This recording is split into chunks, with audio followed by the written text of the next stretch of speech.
The so-called bubble economy burst in 1990, affecting the private sector badly, but it took some years for the fallout to reach local government. For the first 5 years, local authorities concentrated on stimulating the local economy by funding public works.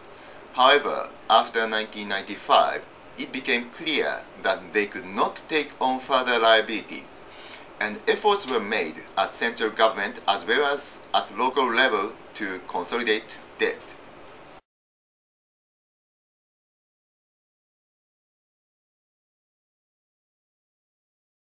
At the central level, large-scale reform of local government and central-local relations was implemented in 2 separate steps.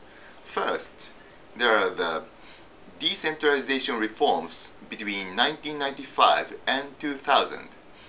They brought about a reduction in central government control and increased discretion for local government in the implementation of functions.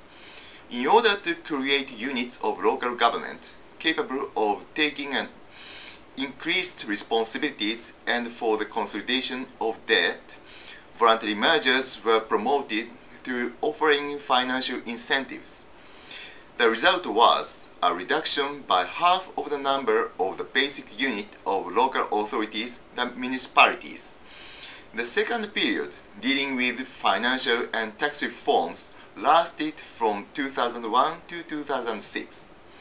Reducing in central government grants and subsidies were accompanied by the transfer of tax resources to the local level, increasing local financial independence. At the same time, some prefectures and larger cities started to implement their own reforms, for example Shizuoka Prefecture and Mie Prefecture, as well as Yokai City.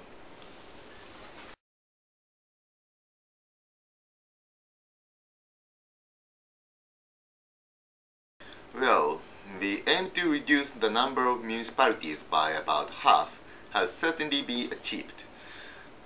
And some of the new cities exhibit confidence and drive.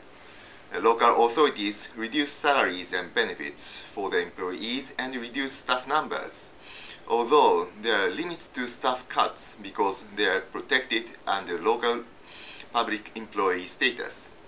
Other methods used include outsourcing and partnerships with third sector organizations. However, many local authorities still had to increase their borrowing.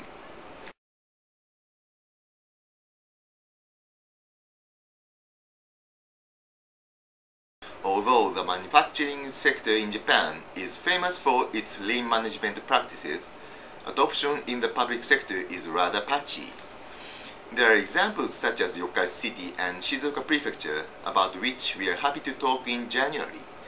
The most successful approaches focused on devising strategies and methods within the organization itself and not using blueprints supplied by consultants.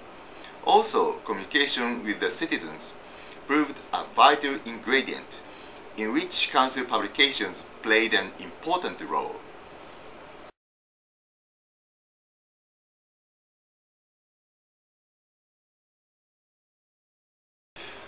In Japan, the mayor of a municipality and the governor of a prefecture, which is the upper tier local authority comparable to a county in England, are directly elected. It is their role at the head of the administration to provide leadership, and it is quite clear that they were instrumental in pushing through reforms and introducing lean management practices in their authorities. The councillors, on the other hand, have mainly a scrutiny function, and as such rarely take an active role in issues which concern organizational structure and management practices within the local authority.